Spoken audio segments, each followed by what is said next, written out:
Hi, I'm Chia, and welcome to my Kopitiam. So before I start, I would like to talk a little bit about my journey in fashion design.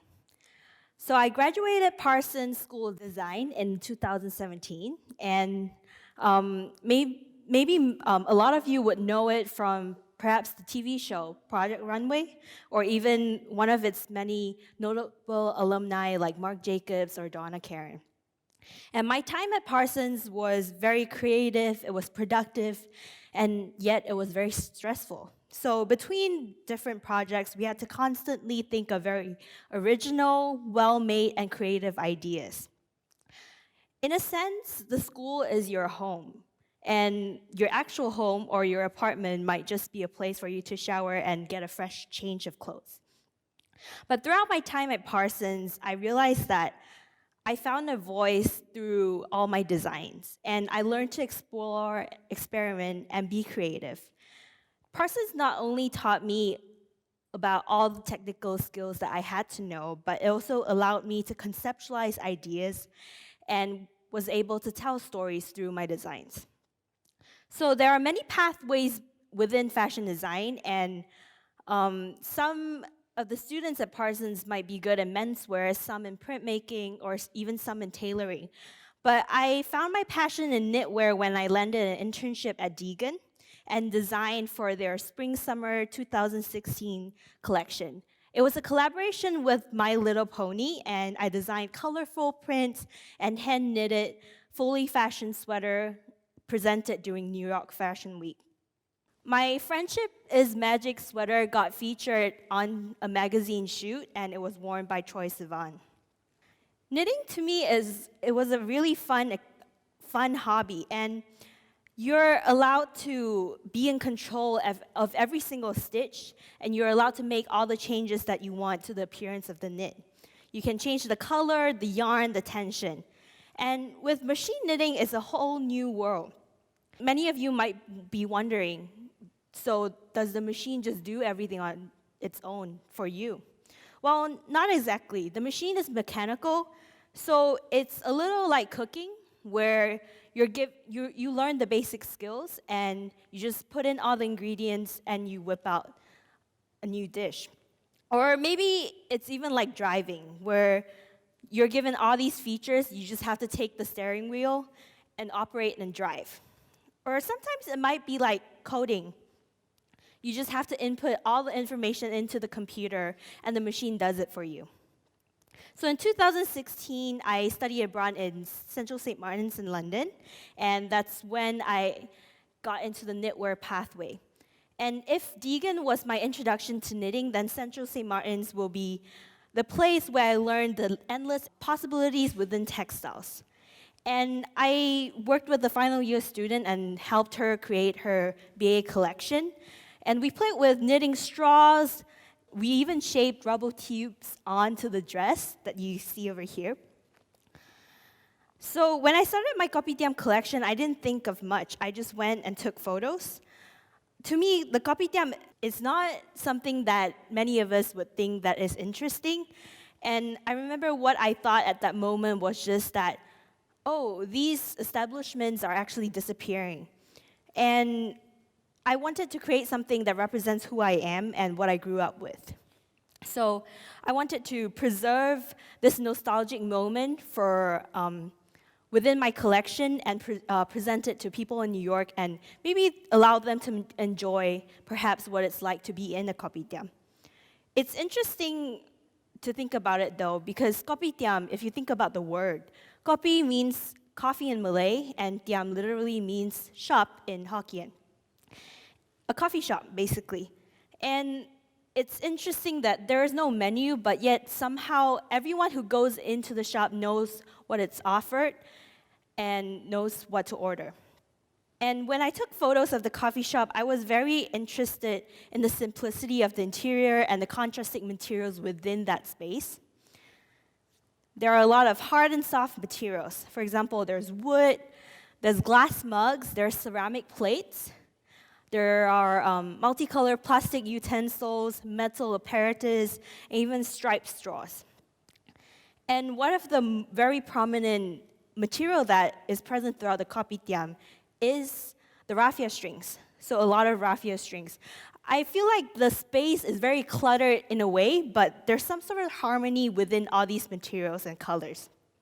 And it also shows a sign of time and the stories that are untold through all these worn out but beautiful objects.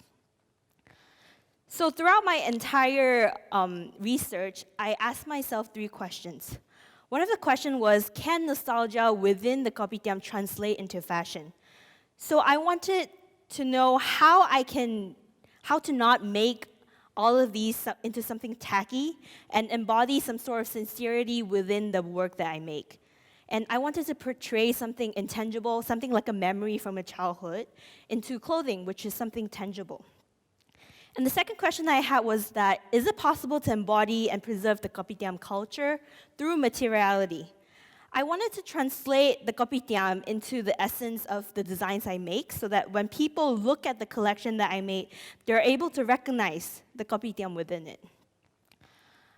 Then I thought to myself, how can the idea of nostalgia be applied to those who have not experienced the Kopitiam before? To me, I just want to share the joy of the Kopitiam through my representation and design. During my design process, what I think about a lot is how to develop the textile. I explore using materials from the Kopitiam that sparks familiarity from all of us, for example, like the raffia strings and the plastic bags. So mundane materials from everyday life that are overlooked. For example, I took the stripes from the chairs and weaved them using plastic strips that I cut up. Interestingly, the material that I created, that I wove in, was soft and wearable. I even tried knitting with colored fishing wire as well. The hibiscus pattern porcelain cups are very prominent within the coffee shop. And no matter where you go, which coffee shop that you go to, it's always the same cup.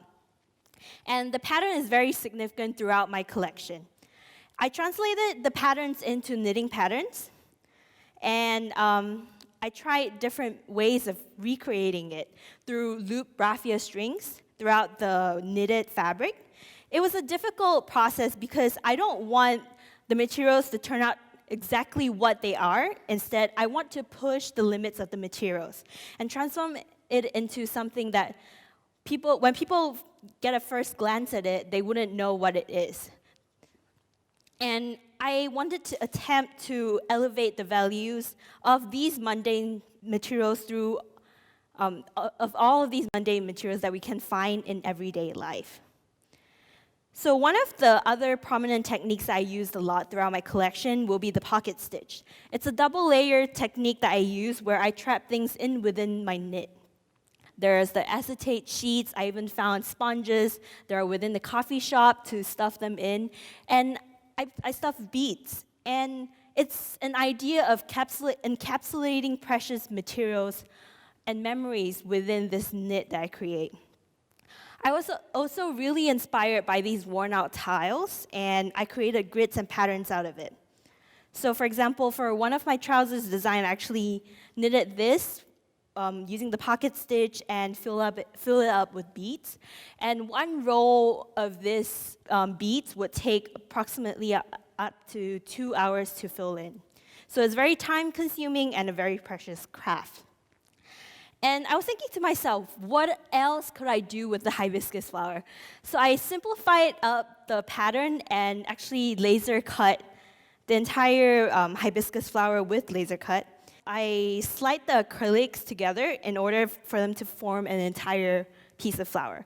But at that time, I was really struggling because I had all these textiles development and I designed furnitures, but I didn't make any garments. I didn't know what to do.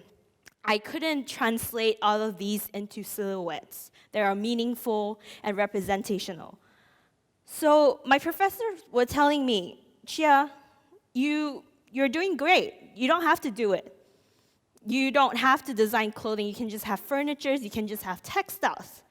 But when someone tells you that you can, then the competitiveness comes up in you, and you have to prove them wrong. So 1 month before the deadline, I came out with an idea. And so when I was little, older women used to have these beaded bags, which I thought was really, really ugly when I was little.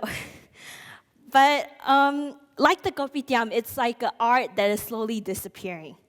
So my mother used to tell me that she used to know how to beat these bags when she was little, but she slowly forgot how to do it after time. And I wanted to create this new application of how I can reuse this craft and create it into something new for the younger generation. So I made clothes. I got inspired by the tiles and the hibiscus, and I beaded them into clothes. My Kopitiam is a vision to have 3 generations of my family within the coffee shop, and telling the stories of forgotten time and culture. So to me, this is not really fashion, it's a lifestyle. And I made an installation with my own version of the coffee shop, with the tables, with the chandeliers, with the stools, and even wall panels. The Kopitiam culture actually started when the Hainanese immigrants migrated to Malaysia in the 18th century.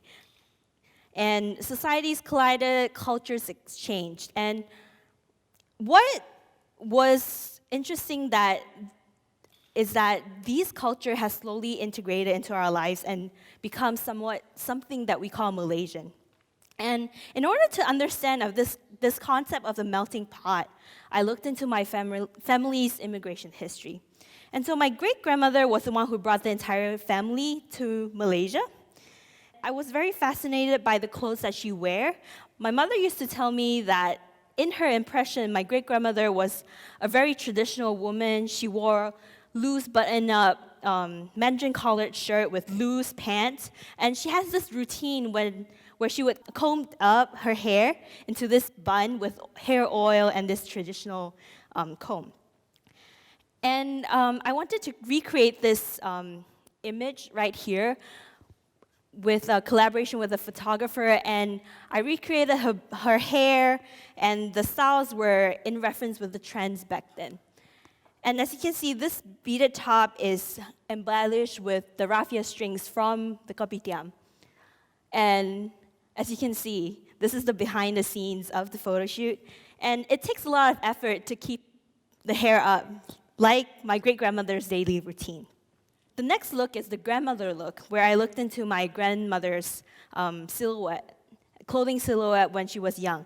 It was a rather westernized clothing as time shifted. And the integration of culture in fashion has transformed the way people dress. And in order to create the look, I looked into how in the coffee shop there are hard and soft materials, and therefore wanted to portray it through my fashion in heavier knit versus sheer tulle fabric. The dollar look, instead, was inspired by pinafores and uniforms that school kids used to wear, and the hibiscus flower is very prominent throughout the design. I'm actually 4th generation Malaysian, and it's interesting because it's a preservation of a culture, and even though we preserve our traditions as Chinese, it was unlike my great-grandparents' ties to China, where they still had the sentiments of going back to China, whereas our idea of home has shifted from China to Malaysia, and we call ourselves Malaysians. And like the hibiscus, it is significant, but we forgot how it came about. It's very interesting how such mundane flower pattern has such significance and symbolism, and it has turned into something very delicate and almost precious through the use of materials. So I presented my collection to a panel of industry experts during my time at Parsons, as I was one of the 9 finalists for the Future Textiles Academic Award. It was amazing for me how a collection like this derived from something very simple that is around us. We just have to observe. And it was also shown to the public during the Parsons Festival, where I served kaya toast and coffee to the public. During the Parsons Benefit Show, I was actually lucky enough to be selected as one of the students to present my work, and in the presence of Rihanna and Donna Karen. And who would have thought that Kopitiam would have gone beyond the borders and present itself on an international platform?